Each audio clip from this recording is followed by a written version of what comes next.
Magandang umaga po sa lahat at ganoon din po sa ngayon lamang nakadalo. Magandang umaga po sa inyo at yung nakadalo nung nakaraang linggo. We welcome you all at sa oras na ito narito po tayo para mag-aral ng kalooban ng ating Panginoon. Tayo po muna'y manalangin. Dakilang Ama, dalangin ko nga po ang inyong gabay, pagtnubay sa aming pag-aaral na yung banal na salita. Turuan niyo po kami, Panginoon. Gamitin niyo po ako, Panginoon, upang maihayag ang inyong kalooban sa bawat isa. At dalangin ko nga po, O Diyos, ang pangunawa na nagmumula po sa inyo. Marami pong salamat sa pangalan ni Jesus. Amen. Ang pag-aaralan po natin ngayong umaga ay Christ-centered life. Ang buhay na nakasentro sa ating Panginoong Jesus. Okay, ito po yung kailangan ng Diyos sa atin. Hindi po nakasentro sa daigdig na ito, dahil ang daigdig na ito, ayaw at sa gusto natin, iiwanan po natin ito. Ito po ay maglalaho, ito rin po ay masusunog. Wala po tayong makukuha. Kapag tayo po ay mamatay, wala po tayong makuha. Or sa pagbabalik ng Panginoon, kukunin niya po tayong lahat. Ang lahat ng narito sa mundong ito ay masusunog lamang po ito. Bakit? Ililipat po tayo sa buhay na walang hanggan, sa langit na kanyang hinanda sa bawat isa sa atin. Ano po? Kaya ngayon, napakahalaga po yung ating pag-aaral dahil ang buhay natin ay dapat nakasentro sa ating Panginoong Hesus. Dahil yun po ang totoo na buhay. Ano po? Mapapansin po natin ngayon sa ating kapaligiran, lahat na ay buong bansa meron pong kaguluhan. Tuloy-tuloy po ang lindol. Tuloy-tuloy po ang kasamaan. Kasi nakahula na po yan. Nakasaad na po yan sa salita ng Panginoon. Sign po ito sa pagbabalik ng Panginoon. So, ang ating pag-aralan ngayong umaga is all about ang buhay na nakasentro sa ating Panginoong Jesus. Paano? Okay, ito po yung number 1. Tatlo lamang po ito. Number 1, sa Hebrews chapter 13 verse 5. Ito po sinasabi dito. Keep your lives free from the love of money and be content with what you have, because God has said, never will I leave you, never will I forsake you. So ito po yung instruction ng Panginoon. First, be content of what you have. Makontento po tayo kung ano ang meron tayo. Sa ngayon, ano po meron tayo? Ang Panginoong Hesus ang meron tayo sa ating buhay. Ano po? Ano po yung pangalawa na meron tayo? Lahat ng biyaya na nasa iyo ngayon, ang lakas mo, ang buhay mo, ano pa, ang pamilya mo, anuman ang nasa sayo na blessing ng Panginoon, makontento po tayo. Okay? Makontento. Ngayon, keep your life free from the love of money. Ito po kasi yung hadlang sa ating pagpapatuloy sa Panginoon, ang material na bagay, like money and other treasures. Kapag doon po tayo nakasentro, mawawala po tayo sa totoong focus na dapat po natin pagtuunan. Ulitin ko po, kahit piso, wala po tayong madadala sa mundong ito. Kaya ang sabi ng Panginoon, makontento kayo kung ano ang meron kayo. At ano meron tayo ay ang Panginoong Hesus na nasa ating puso. Kung meron man sa atin na hindi pa nagsusuko ng buhay sa Panginoon, kung meron man sa atin na hindi pa lumalapit, nagbabalik loob sa Panginoon, ito na ang oras na ikaw ay magbalik loob sa Panginoon at isentro mo ang buhay mo sa ating Panginoon. Okay?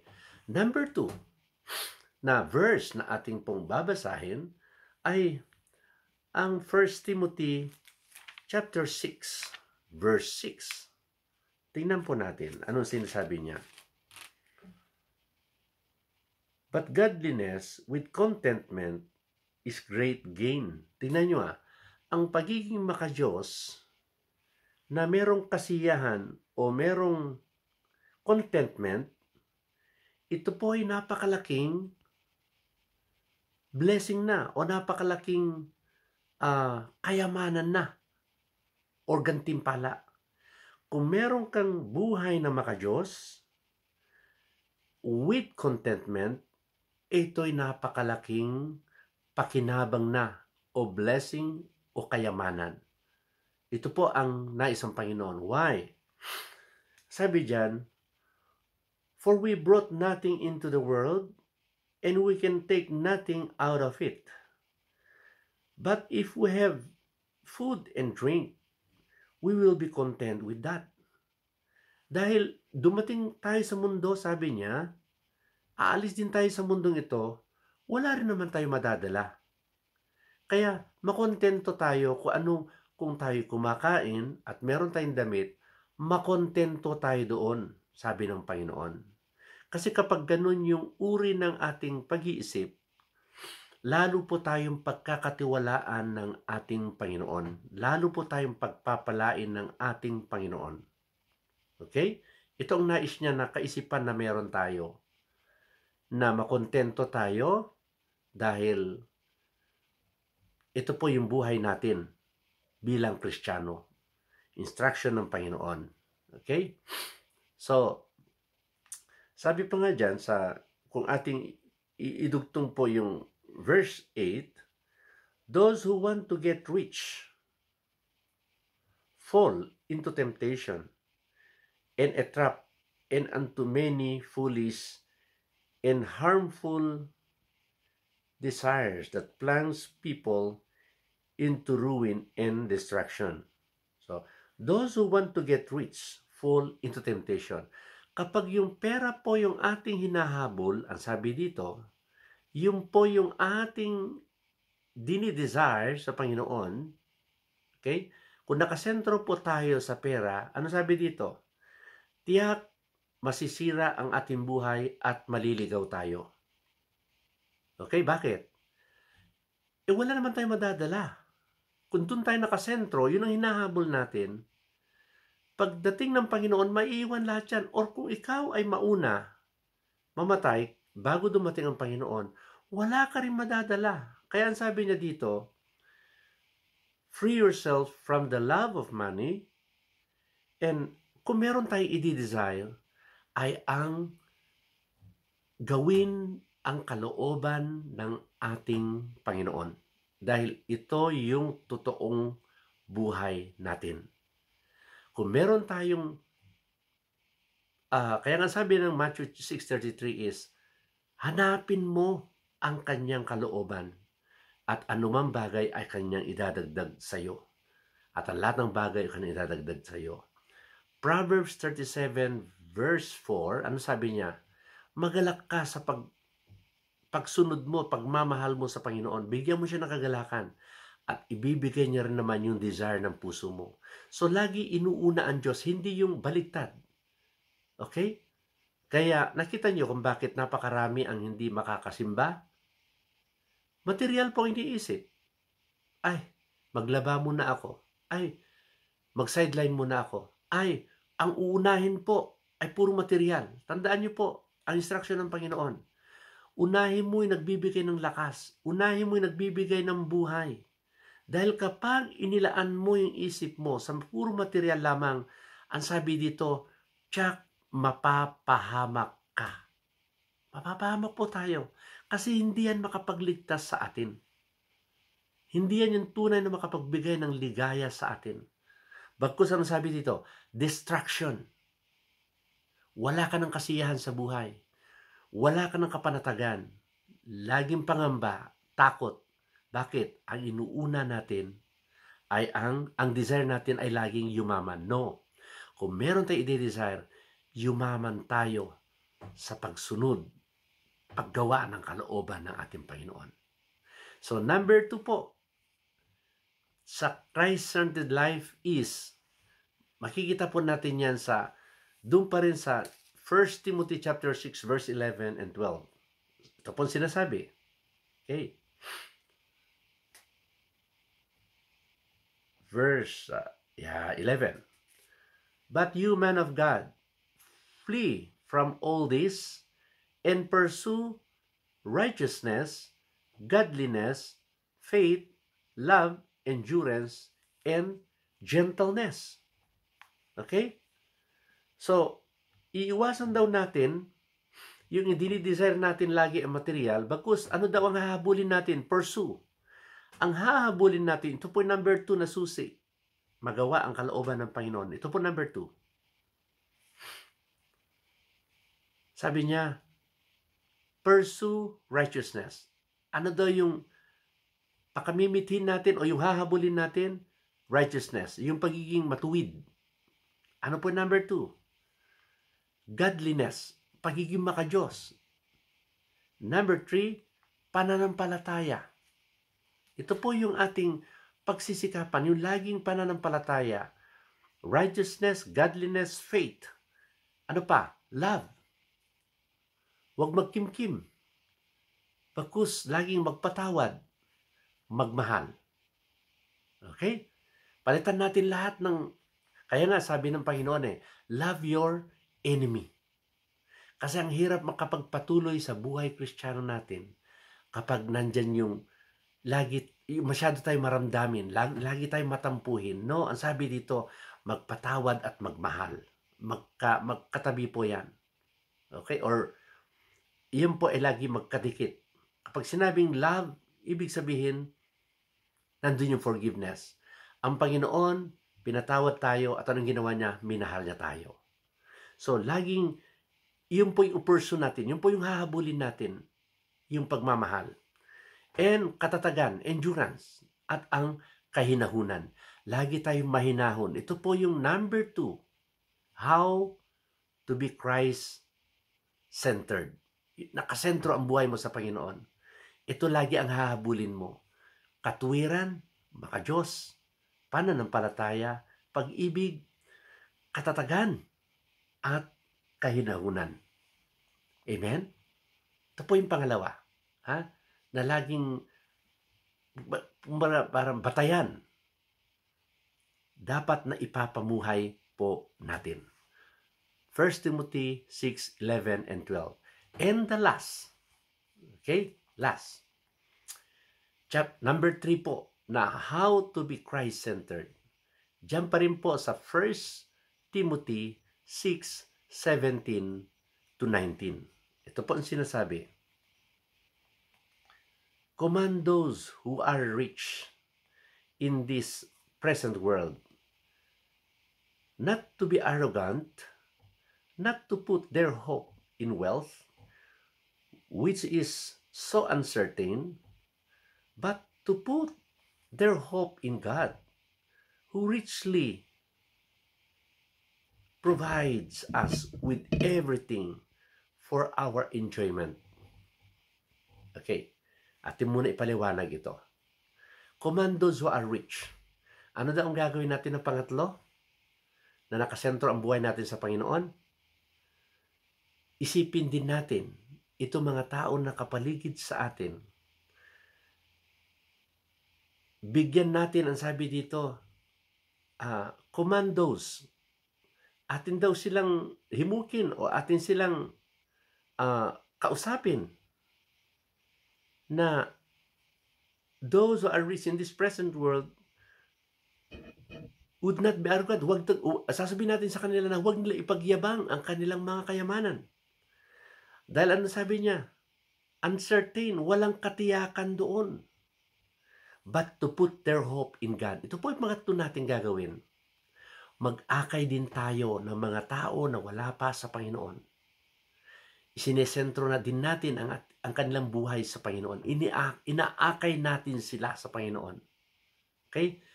Ano sabi dito? To put their hope in God. Na sa Diyos sila lumapit, magtiwala, ilagak din ang kanilang buhay sa Panginoon. Ito po yung pangatlo. Nakasentro ang buhay sa Panginoon. Ano yung una? Makontento ka na ang Panginoon nasa iyo at makontento ka kung ano man yung ipinagkakatiwala ng Panginoon sa iyo na mga bagay-bagay. Makontento ka. Okay, number 2, habulin mo, ang sundin mo o ang pakamimithiin mo ay yung makagawa ka ng mabubuting bagay, pagiging makadiyos, pananampalataya lumakas, pag-ibig ang nangibabaw, magiging matatag ka sa iyong pananampalataya at magiging mahinahon ka sa lahat ng bagay. Ito po yung number 3. Akayin din natin ang mga taong na hindi pa nakakakilala sa Panginoon, na huwag sila magtiwala sa kanilang anuman trabaho nila, tinatangkilik nila, bagkus magtiwala sila sa Diyos. Ano sabi dito? Whom no one, sorry, yeah.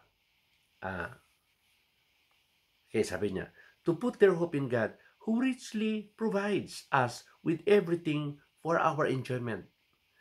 Akayin natin sila, sasabihin natin sa kanila na sa Diyos magtiwala, yung Diyos na kaya niya rin naman tayo'y pagpalain for our enjoyment. Okay? Enjoyment. I-enjoy natin. Akayin natin sila dun sa Diyos na kaya magbigay. Ulitin po natin ito. Kayang magbigay. Ulitin ko po. Mahalaga to. Sa Diyos magtiwala, yung Diyos na kayang magbigay ng lahat ng bagay. Yan ang Diyos natin. Kapag siya'y ating nilapitan, inilagak ang ating pag-asa sa Kanya, ano sabi dito? Who richly provide. Kaya niyang masaganang pagpalain tayo para mag-enjoy din naman tayo. Kapag siya ang ating inuna, kaya niya rin naman tayo'y pagpalain richly. Okay? Pagpapalain tayo ng higit pa. Okay? Para mag-enjoy din naman tayo. Kung nakasentro ang buhay natin sa Panginoon. Verse 18, command them to do good. Anong sasabihin natin sa ating inaakay? I-command natin sila na sila'y lumapit sa Panginoon. Alright? At sila'y maging mayaman sa kabutihan. To be rich in good works. Magiging mayaman sa paggawa ng mabubuti. And to be generous. Okay? Generous and willing to share. Ito'y ituturo natin sa mga inaakay natin. Na sila'y magiging generous at willing to share. Wow! Ang sarap mamuhay sa mundong ito. Ang sarap yung tahanan. Ang sarap ng buhay. Nakagawa tayo ng mabuti. Maging mapagbigay tayo. At ano ba yan? Ano pa? Makapagbahagi tayo kung anuman meron tayo. Verse 19, in this way, they will lay up treasures for themselves as a firm foundation for the coming age, so that they may take hold of the life that is truly life. Okay? Para sila din naman ay magkaroon ng lubos na katiyakan sa muling pagbabalik ng ating Panginoon at magkakaroon ng buhay, totoong buhay. Anong uri ng buhay? Buhay na walang hanggan, buhay na may kasiyahan, buhay sa presensya ng ating Panginoon. So, yun lamang po ang tatlo na nais ng Panginoon na ibahagi sa atin ngayong umaga. Ang buhay na nakasentro sa Panginoon. Ano po yung una? Maging kontento kung ano meron tayo. Ano meron tayo? Si Jesus Christ. Ano pa meron tayo? Yung blessing na meron tayo. Number 2, ano sabi niya dyan? Pursue. Ang habulin natin, righteousness, godliness, faith, love, endurance, and gentleness.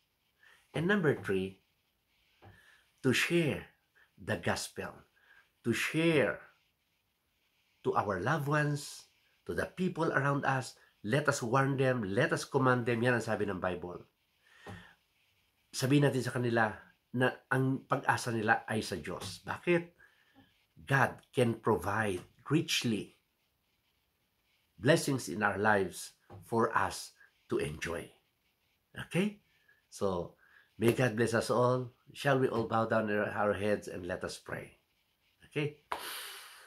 Father, in the name of Jesus, I ask you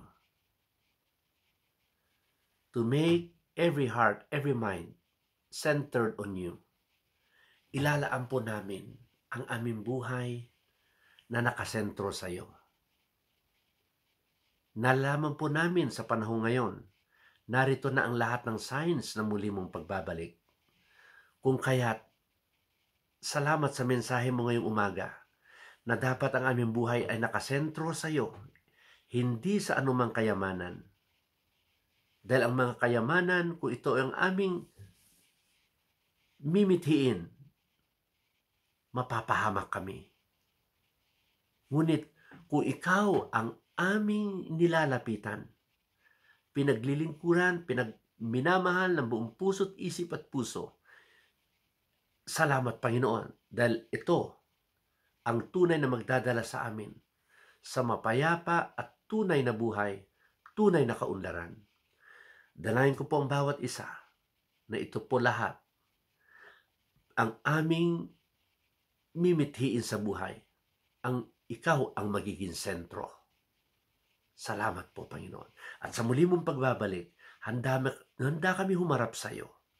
At ikaw ay matutuwa sapagkat ikaw ang binibigyan namin ng kaluguran sa mundong ito. Pagpalain mo rin ang bawat isa. Patuloy na gabayan mo po kami at patuloy niyo po kami ilayo sa buhay. Isang buhay, Panginoon, na hindi kasisaya. Ilayo mo kami at lagi mo kaming hawakan, lalong aming puso't isip, na ikaw ang lagi naming isa-isip at unahin. And I ask you, Lord, to bless your people, all your people. Bless them. Heal them, Lord, for those who have an illness. Pagpalain mo po sila. Pagalingin mo po sila. Lord, nalalaman mo, Lord, ang kanilang mga kalagayan o problema. Abutin mo, Lord, at maghimala ka, Panginoon. Tugunin mo ang kanilang mga panalangin. Salamat po, Lord, sa mensahe mo ngayong umaga. Ito po ang aming dalangin sa pangalan ni Jesus. Lahat ay magsabi ng Amen. God bless us all. God bless us all.